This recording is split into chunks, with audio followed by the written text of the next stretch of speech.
हम अपने बेगूसराय की जनता को तो सर्वप्रथम हाथ जोड़ के प्रणाम करते हैं। मैं नालंदा की बेटी, बेगूसराय की बहू हूँ और आप सभी के बीच आज से नहीं तकरीबन 20 वर्षों से आपके समाज में निकलकर काम कर रही हूँ। और ये मेरे सौभाग्य की बात है कि आज मुझे नगर निगम क्षेत्र में काम करने का सौभाग्य प्राप्त हुआ है।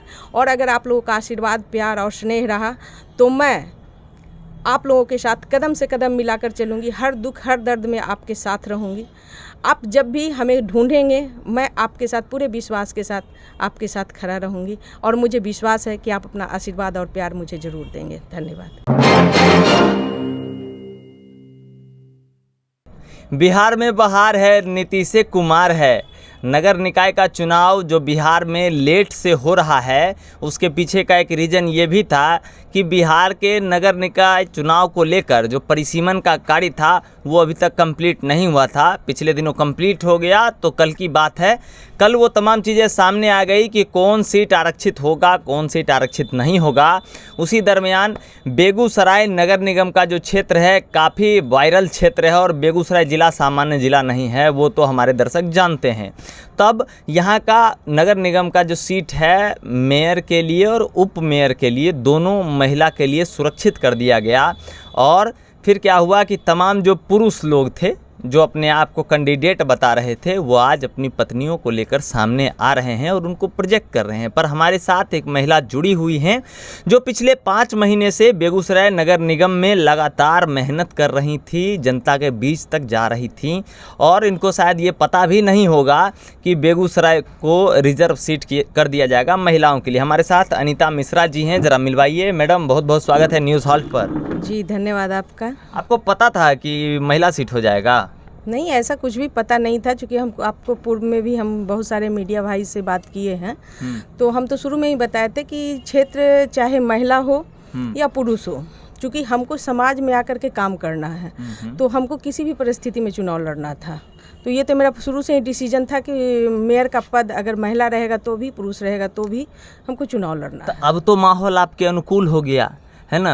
नीतीश कुमार भी बोले कि 50% जगह जो है हम महिलाओं को देंगे, और वो जैसा वादा करते हैं वैसा निभाते हैं। शायद यही एक वजह है कि बेगूसराय नगर निगम का सीट भी महिलाओं के लिए ही आरक्षित कर दिया गया। अब तो आपके दोनों हाथों में लड्डू है। अब तो 6 महीना जो मेहनत किए हैं आप वार्ड वार्ड में घूम के, क्या लगता है कुछ रिजल्ट आएगा बढ़िया?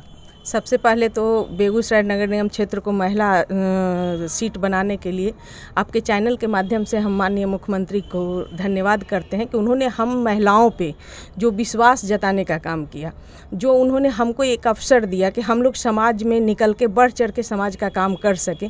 तो इसके लिए तो वो धन्यवाद के पात्र हैं और हम उनको धन्यवाद भी देते हैं। और रही बात आपका जो सवाल है कि जो काम किए हैं आप, जो लोगों के बीच में अभी तक गए हैं, जैसे लोगों के बीच में, ऐसा नहीं कि हम 6 महीना से गए, लोगों के बीच में लगभग हम 20-22 वर्ष से हम लोगों के बीच में ही। क्या बात। और कभी भी हम घर नहीं बैठे, चाहे चुनाव हो ना हो, ऐसा कोई नहीं था कि हमको चुनाव लड़ना है इसके लिए समाज के बीच में जाए। समाज में हमेशा दुख में सुख में हम हमेशा समाज के साथ थे, चाहे वो किसी भी समुदाय की फैमिली हो, परिवार हो, बेटा हो, बेटी हो, हम उनके साथ हमेशा कदम से कदम मिला करके चलने का प्रयास किए हैं और उनके साथ खड़े रहे हैं। और ये जो 6 महीना का जो मेरी मेहनत की बात कर रहे हैं कि 6 महीना से कुछ ज़्यादा ही मेरा रहा कंटिन्यू क्षेत्र में रहना, लोगों से मिलना जुलना, तो कहीं ना कहीं इसका बेनिफिट हमको मिलेगा।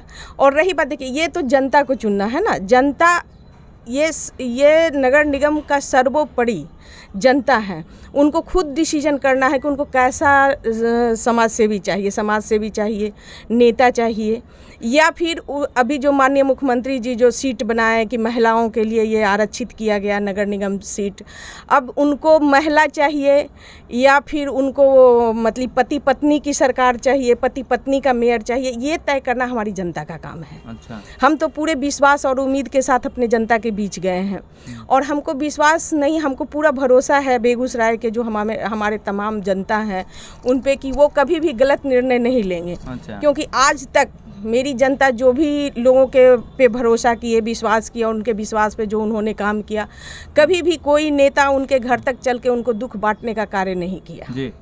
तो जनता हमारा जो बेगूसराय के हैं वो होशियार हैं, वो अपने अच्छा बुरा समझते हैं और वो ये भी जानते हैं कि कहाँ जा कर के उनका दुख का निवारण होगा और किनके पास जाएंगे तो उनका कार्य किया जाएगा।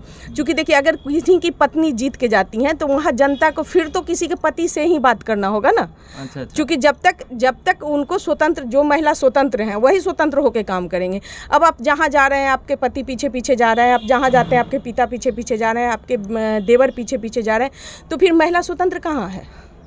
आप नगर निगम जाइएगा, आपको मिलना है मेयर से तो आपको बात करना होगा उनके पति से, उनके देवर से, तो फिर महिला स्वतंत्र कहाँ है? फिर महिला सीट का मतलब क्या है? माननीय मुख्यमंत्री जी जो महिलाओं को आरक्षण दिए उसका क्या मतलब है? जी बिल्कुल। क्या खतरनाक ओपिनियन रखते हैं अनीता मिश्रा जी। हम अपने दर्शकों को एक बात बताते हैं, अक्सर आप देखते होंगे ऐसा कभी माहौल बनता है, जैसा आप कह रहे हैं कि पति पीछे पीछे चलते हैं, देवर पीछे पीछे चलते हैं, ऐसा होता है, बिल्कुल होता है और ये सच्चाई है। और दूसरी बात ये है कि आप किसी भी महिला प्रतिनिधि से मिल लीजिएगा तो ढंग से बात नहीं कर पाती हैं और अनीता मिश्रा जी काफ़ी प्रखर हैं। एक सवाल और आपसे करेंगे मैडम कि एक माहौल बना बेगूसराय में, थोड़ा सा बारिश हो गया, नाला ओवरलोड, पानी भर गया मोहल्ले में, अब लोग नगर निगम को नरक निगम, अब तो हमको लगता है नगर निगम की जगह नरक निगम ही बोलता है पूरा बेगूसराय। तो इसको बदलने के लिए, इस परिवेश को नगर निगम फिर से बनाने के लिए क्या कुछ मैनिफेस्टो है आपके पास, उसको लेकर कुछ बोलेंगी? देखिए, सबसे बड़ी बात है हम लोग को आगे आने का पीछे रीजन भी यही है। अच्छा। बेगूसराय को नगर निगम हुए हमको लगता है कि ये तीसरा नगर निगम का चुनाव है और इस 10 वर्षों में नगर निगम कहीं से थोड़ा सा भी हिला डोला नहीं। अच्छा। जहाँ था वहीं है। आज आप जो बता रहे हैं पानी, अब सड़क में हमारे जो बेगूसराय का नाला है ओवरफ्लो है, सारा नाला भरा हुआ है, पानी का निकास कहीं नहीं है। सड़क की स्थिति आप देख रहे हैं, सारा जितना भी सड़क है सब जर्जर है, कहीं खोदा गया है, कहीं पाइपलाइन बिछाने की वजह से या जो भी हो। सबसे बड़ी बात है कि हमारे जो जनप्रतिनिधि लोग हैं वो लोग अगर सिर्फ अपने अपने क्षेत्र की सुरक्षा सही ढंग से कर लें तो हमको नहीं लगता कि शहर में कहीं जल जमाव होगा। लेकिन कोई भी जनप्रतिनिधि चुनाव के बाद उनको कोई मतलब ही नहीं होता है, सड़क टूट गया तो टूट गया, नाला पे ढक्कन है नहीं है, नाला में बच्चे गिर रहे हैं, मोटरसाइकिल गिर रहा है, लोगों का हाथ पैर टूट रहा है। तो हमारा कहने का मतलब हमको समाज में नेता नहीं चाहिए, हमको समाज में एक सेवक चाहिए जो समाज में घूम घूम कर समाज का काम कर सके।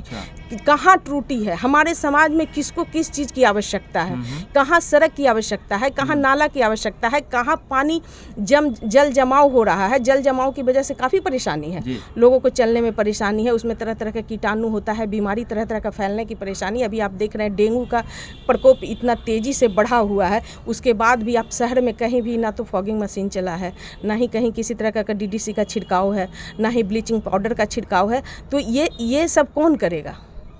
ये सब तो हमारे जनप्रतिनिधि लोगों का काम है। तो हमारे जनप्रतिनिधि लोग तो चूँकि उनको तो सिर्फ इलेक्शन लड़ना है, जनता को बुड़बक बनाना है। हमारे जनता भोले भाले, आप जाते हैं अच्छा बोलते हैं, आपको वोट दे देते हैं।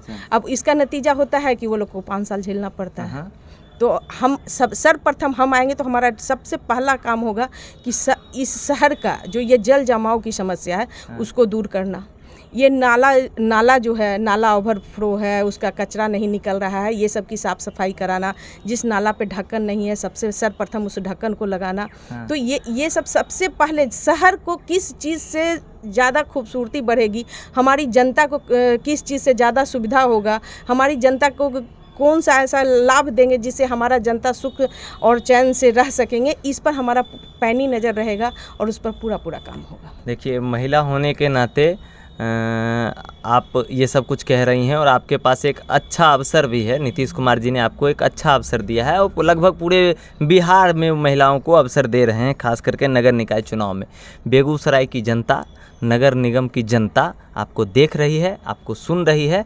आप अपनी तरफ से कोई आखिरी संदेश कहना चाहते हैं तो आप इनको खुल के कहिए, क्योंकि आप मैदान में उतर चुकी हैं।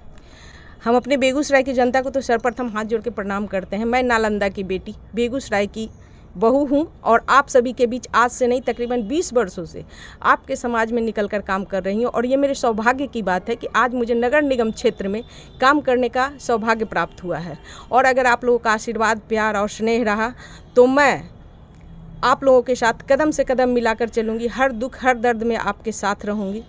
आप जब भी हमें ढूंढेंगे मैं आपके साथ पूरे विश्वास के साथ आपके साथ खड़ा रहूँगी और मुझे विश्वास है कि आप अपना आशीर्वाद और प्यार मुझे ज़रूर देंगे। धन्यवाद। चलिए, तो ये आप सुन रही थी अनीता मिश्रा जी को, जो कि काफ़ी बेबाक अंदाज में अपना पूरा पक्ष रख देती हैं। इनको कोई फ़र्क नहीं पड़ता है कि लोग क्या सोचते हैं, और पिछले 20 सालों से लगातार प्रदेश की राजनीति में और लगभग क्षेत्रीय राजनीति में ये सक्रिय रही हैं। जदयू की काफ़ी पुरानी नेत्रियों में से एक हैं, जिनको लगभग पूरा शीर्ष नेतृत्व इनको जानता है ना। ललन सिंह से लेकर स्वयं नीतीश कुमार तक इनको जानते हैं और इनकी एक अलग छवि है। तो कैसा लगा इनसे आपको मिलकर, आप एक बार कमेंट करके बताइएगा। और जनता जनार्दन आप हैं, निर्णय आपको लेना है कि किनको मोहर मार के जिता देना है और किनको नहीं जिताना है। ठीक है, तो आप अपना मूल्यांकन स्वयं करिए। हम बोलने वाले कौन होते हैं, पर हम दिखा जरूर देंगे कि कौन कौन आदमी मैदान में आ रहे हैं। आप लगातार बने रहिए द न्यूज़ हॉल्ट के साथ। मैं हूं अविनाश भट्ट, फिर हाजिर होऊंगा आपकी सेवा में। नमस्कार।